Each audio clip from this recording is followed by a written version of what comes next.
नमस्कार दोस्तों, अलौकिक इतिहास चैनल में आपका स्वागत है। तो चलिए शुरू करते हैं आज की प्रस्तुति। मूक क्रांति। कर्मकांड की दुनिया में अछूत ब्राह्मणों की दस्तक। जानकारों का कहना है कि जाति तोड़नी है तो जाति से जुड़े धंधों पर एकाधिकार का ढांचा तोड़ना होगा। यह ऐसी ही एक रिपोर्ट है। बिहार के समस्तीपुर जिले के नरघोघी गांव में रहने वाले अरुणदास जाति से दुसाध हैं, यानी दलित। लेकिन इलाके में उनकी एक और पहचान है, कर्मकांडी पुजारी की। गांव में जहां हम उनसे मिले, वहीं पास में एक खाट पर रविदास की रामायण पड़ी हुई थी। यह सब जान सुनकर आपको हैरानी हो रही होगी। यह स्वाभाविक भी है, लेकिन यह बिल्कुल सच है। बिहार के कई जिलों में दलित व अछूत मानी जाने वाली जातियों ने अपनी जाति के भीतर ही पंडे और पुजारी तैयार कर लिए हैं। इन जातियों के लोग अब स्वजातीय पंडितों के माध्यम से ही अपने सारे धार्मिक कर्मकांड पूरे करवाते हैं। इसमें मुंडन से लेकर श्राद्ध तक शामिल है। एल अरुणदास लाल स्वेटर में और उनके चाचा सीताराम दास अरुणदास उन्हीं पुजारियों में से एक हैं। दास के मुताबिक वे अपने परिवार की 5वीं पीढ़ी हैं जो अपनी बिरादरी के यहाँ पूजा पाठ, शादी ब्याह व श्राद्ध कर्म आदि संपन्न करवाते हैं। अरुणदास कहते हैं, हम लोग वैष्णव हैं और लंबे समय से पूजा पाठ करवा रहे हैं। पूजा पाठ के अलावा खेती बाड़ी भी करते हैं। दास कहते हैं, हम रोजी रोटी के लिए नहीं बल्कि आत्मसम्मान के लिए कर्मकांड करवाते हैं। इसीलिए पुरोहितों की तरह दक्षिणा के लिए यजमान पर दबाव भी नहीं डालते। यजमान जितना दे देते हैं उसी में संतोष कर लेते हैं। वह बताते हैं कि उनके कुनबे के रत्ती दास से इस रवायत का आगाज हुआ था। फिलवक्त वे और उनका परिवार समस्तीपुर और वैशाली जिले के करीब 60 गांवों में अपनी बिरादरी के लोगों का पूजा पाठ, धार्मिक कर्मकांड आदि करवाते हैं। यह महत्वपूर्ण है कि दास कर्मकांड में पूजा पाठ के अलावा अंतिम संस्कार से जुड़े श्राद्ध कर्म को भी करवाते हैं, जबकि आम ब्राह्मणों में इस व्यवस्था में भी एक जातिगत बंटवारा है। पूर्वांचल और बिहार के इलाके में हिंदू धर्म में श्राद्ध का काम अपेक्षाकृत निचले स्तर के ब्राह्मण करवाते हैं। इन्हें महापत्तर, महापात्र कहते हैं, जबकि पूजा पाठ, यज्ञोपवीत, सत्यनारायण कथा आदि तमाम कर्मकांड करवाने वाले ब्राह्मण को अपेक्षाकृत श्रेष्ठ माना जाता है। हिंदू धर्म की इन्हीं सब कुरीतियों को देखकर शायद दलित संत रविदास ने यह पंक्ति लिखी है, जात जात में जात है, जस केलन के पात, रैदास न मानुष बन सके, जब तक जात न जात। तो ब्राह्मणों की ऊंची जातियां जहां बाकी पूजा पाठ करवाती हैं, वहीं महापात्र अंतिम संस्कार और श्राद्ध की प्रक्रिया करवाते हैं। इसके विपरीत दुसाध अरुणदास अपनी जाति के लोगों के लिए श्राद्ध, शादी ब्याह, गृह प्रवेश, सत्यनारायण कथा आदि सब करवाते हैं। गांव में ही अरुणदास के 83 वर्षीय चाचा सीताराम दास से भी हमारी मुलाकात हुई। सीताराम छोटी उम्र से ही पंडिताई का काम करवाते रहे हैं। तबीयत नासाज होने के कारण पिछले 2-3 सालों से उन्होंने यह काम छोड़ रखा है। सीताराम अपने शुरुआती दिनों को याद करते हुए कहते हैं, मेरे पिताजी भी पंडिताई करवाते थे। वे जहां भी पूजा कराने जाते, मुझे अपने साथ ले जाते थे। बचपन से ही मैं दूसरे गांवों में पूजा कराने जाने लगा था। दूर दराज के गांवों से लोग आते और मुझे पूजा पाठ कराने के लिए अपने साथ ले जाते। नरघोघी का सदियों पुराना राम जानकी मठ, नरघोघी में करीब 700 साल पुराना एक राम जानकी मंदिर और मठ है। गांव वालों के मुताबिक यह संस्कृत सीखने का एक बड़ा केंद्र हुआ करता था। दूर दराज से साधु सन्यासी यहाँ संस्कृत सीखने आते थे। 250-300 साल पहले नरघोघी की आबादी बहुत कम थी। बड़ा हिस्सा जंगलों से घिरा हुआ था। मठ में आने वाले साधु सन्यासी इन्हीं जंगलों में धुनी रमाकर संस्कृत के मंत्र आदि कंठस्थ किया करते थे। पीढ़ियों से चली आ रही दंतकथाओं को सीताराम दास दोहराते हैं। हमारे पूर्वज सन्यासियों का मंत्रोच्चार सुना करते थे। सन्यासियों ने ही उन्हें कुछ संकेत देकर खुद पूजा पाठ शुरू करने को प्रोत्साहित किया। शुरुआत में आधे अधूरे कर्मकांड कराए जाते थे क्योंकि उन्हें पूरा नियम पता नहीं था, लेकिन धीरे धीरे इसमें सुधार हुआ। बाद में तो सभी पूजा पाठ की किताबें आ गईं। इन किताबों से बहुत मदद मिली। दलित पुजारियों की यह पूरी कहानी एक सुखद विरोधाभास रचती है। दलितों व अछूतों के ऊपर सदियों से हुए अमानुषिक अत्याचार और अपमान की करुण कहानी के लिहाज से उनका इस रूप में सामने आना एक सुखद अध्याय है। बिहार में पिछड़ी जातियों की आबादी करीब 15% है। 90 के दशक में बिहार में दलितों का सियासी उभार शुरू हुआ, जो बिहार की सियासी तारीख में एक अहम पड़ाव की शक्ल में दर्ज है। लेकिन दलितों द्वारा अपने पंडे पुजारी खुद ही गढ़ लेने की कहानी तारीख में उस तरह से दर्ज नहीं हो पाई है। नतीजतन ज्यादातर दलित चिंतकों को इस बड़े बदलाव की स्पष्ट जानकारी नहीं है, और अगर है भी तो बिल्कुल सतही। पंडिताई शुरू करने की वजहों को रेखांकित करते हुए सीताराम दास कहते हैं, अव्वल तो हमारे पूर्वजों की हिम्मत ही नहीं होती थी कि ब्राह्मणों के दरवाजे पर पहुंचकर धार्मिक कर्मकांड के लिए उन्हें निमंत्रित कर सके। वे ब्राह्मण खुद भी दलितों के दरवाजे पर आना गुनाह मानते थे, फिर भी अगर बहुत मिन्नतें की जाती तो कहते कि वे अपने घर से ही मंत्र पढ़ देंगे, बाकी कर्मकांड उन्हें खुद अपने घर जाकर कर लेना होगा। कभी कभार वे घर आने को तैयार हो भी जाते तो इस शर्त पर कि वे हमारे घर का दाना पानी नहीं छुएंगे। हमारे पूर्वजों को यह अपमानजनक लगता था। सीताराम दास के जहन में उनके दादा पूरन दास की एक कोने से होकर पोखरे तक जाने की याद अब भी ताजा है। वह बताते हैं, मेरे दादाजी गांव के पोखर में स्नान करने जाते थे तो उस सीढ़ी से होकर नहीं गुजरते थे जिससे होकर गांव के ब्राह्मण और बड़ी जातियों के लोग आते जाते थे, बल्कि वे पोखरे के दूसरे सिरे पर एक कोने से पोखर में उतरते और मठ के मंदिर में विराजित मूर्तियों की दूर से ही बंदगी कर लिया करते थे। सीताराम दास की कहानी से अन्य स्वजातीय लोग भी इत्तेफाक रखते हैं। शशिभूषण दास चमार बिरादरी से आते हैं और 35 गांवों में पंडिताई कराते हैं। वैशाली जिले में पड़ने वाले महुआ प्रखंड के खीराचक गांव निवासी शशिभूषण दास भी कर्मकांडी पंडित हैं और उन्हें ये प्रथा अपने पूर्वजों से विरासत में मिली है। शशिभूषण बताते हैं कि उनका खानदान सिलाई बुनाई के पेशे में भी रहा है, लेकिन अभी वे सिलाई का काम छोड़ चुके हैं। वह चमार बिरादरी से आते हैं और 35 गांवों की दलित बिरादरी का पूजा पाठ करा रहे हैं। शशिभूषण कहते हैं, ब्राह्मणों ने हमारी अवहेलना की। जग प्रयोजन में वे हमारे यहाँ आते तो थे, लेकिन न तो एक गिलास पानी पीते थे और न ही चाय। कई बार यह भी होता कि किसी कार्यक्रम के लिए उन्हें बुलाने जाते तो वे टाल मटोल करते थे। कई दफे तो वे अपने घर से मंत्र पढ़ा देने की पेशकश करते। उस समय हमारी जाति के जो थोड़ा बहुत पढ़े लिखे लोग थे, उन्होंने आपस में बातचीत कर निर्णय लिया कि खुद ही पंडिताई कराई जाए।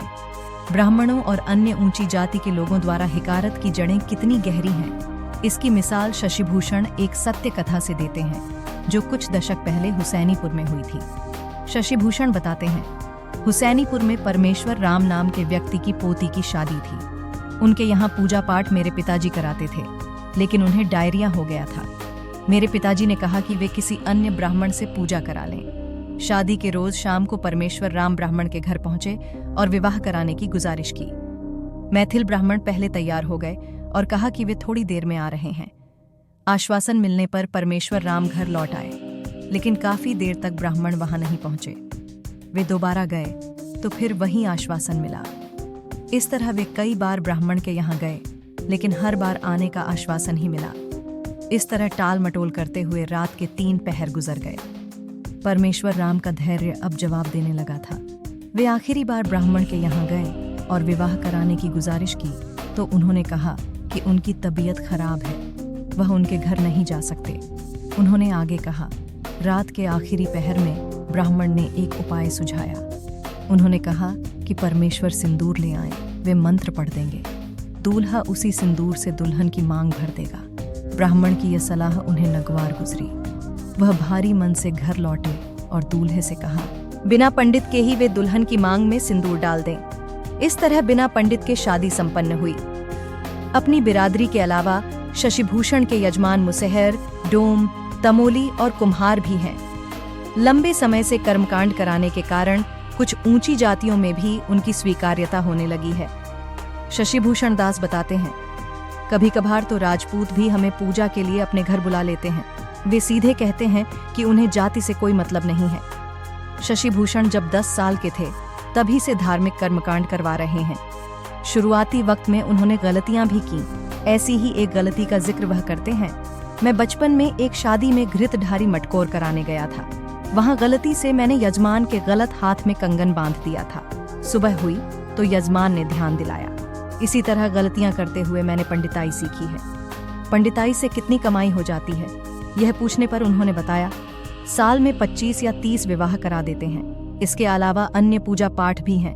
इनसे करीब 50,000 रुपए आ जाते हैं। इससे घर तो नहीं चल पाता, लेकिन गृहस्थी की गाड़ी खींचने में मदद जरूर मिल जाती है। शशिभूषण से जब हमने पूछा कि क्या वह सभी तरह की पूजा कराते हैं, तो उन्होंने टेबल पर तमाम किताबें बिखेर दीं, जो अलग अलग पूजा से संबंधित थीं। इन्हीं किताबों में एक किताब संत रविदास कथा की भी थी। उन्होंने बताया कि दलित बिरादरी में संत रविदास की कथा का चलन जोरों पर है। लोग घृतधारी मटकोर में सत्यनारायण कथा की जगह संत रविदास की कथा में दिलचस्पी ले रहे हैं। हरिनारायण दास भी चमार बिरादरी के हैं और दलित जातियों में पूजा करवाते हैं। खीराचक गांव के ही 68 वर्षीय बुजुर्ग हरिनारायण दास चमार बिरादरी वैशाली व पास के जिले के 35 गांवों में पूजा पाठ कराते हैं। उनका परिवार भी करीब 4 पीढ़ियों से पंडिताई करा रहा है। हरिजनों के प्रति ब्राह्मणों की घृणा की मिसाल वह राजद के विधायक व पूर्व मंत्री शिवचंद्र राम से जुड़े एक किस्से के जरिए देते हैं। हरिनारायण बताते हैं, 20 साल पहले की बात है। शिवचंद्र राम तब इतने बड़े नेता नहीं हुए थे। उनका विवाह था। उनका पंडित मैं था। जिस दिन उनका तिलक था, संयोग से उसी दिन मैं बाहर गया हुआ था। मैंने उनसे कहा कि वे मैथिल ब्राह्मण से पूजा करा लें। उनके परिवार के लोग ब्राह्मण के पास गए तो उन्होंने कहा कि वे उनके यहाँ नहीं जा सकते क्योंकि उनके पास स्वजातीय पंडित है। इसके बाद वे लोग एक मंदिर में गए। वहाँ मौजूद पंडित ने भी घर जाने से इनकार कर दिया और कहा कि फल व तिलक का सामान लेकर वे मंदिर में आए, यहीं वह पूजा करा देंगे। शिवचंद्र राम का परिवार इसके लिए तैयार नहीं हुआ। शिवचंद्र राम इस घटना की तस्दीक करते हुए बताते हैं कि ब्राह्मण के नहीं आने के कारण आर्य समाज के पंडित को बुलाकर तिलक कार्यक्रम को निपटाया गया था। मूल ब्राह्मण क्या सोचते हैं? दलित बिरादरी में अपने खुद के पंडित और पुजारी खड़ा होने को लेकर आम ब्राह्मणों की सोच बड़ी दिलचस्प है। सामाजिक पक्ष के साथ ही इस बदलाव का एक आर्थिक पक्ष भी है। जाहिर है, दलित पिछड़ी जातियों में खुद के पंडित पुजारी खड़ा करने से उन ब्राह्मणों के कामकाज पर भी असर पड़ता है जिनका इस पेशे पर एकाधिकार रहा है।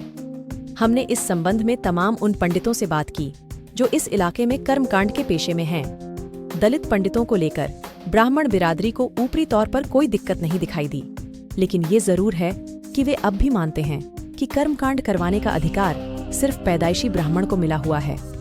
वैशाली जिले का खीराचक गांव में 50 घर करीब ब्राह्मणों के हैं। इनमें से कई परिवार कर्मकांड के पेशे में हैं। 70 वर्षीय रामानंद झा भी एक कर्मकांडी ब्राह्मण हैं और पिछले 20 सालों से सवर्णों के यहाँ पूजा पाठ करवा रहे हैं। उनकी यजमानी आसपास के 4-5 गांवों तक ही सिमटी हुई है।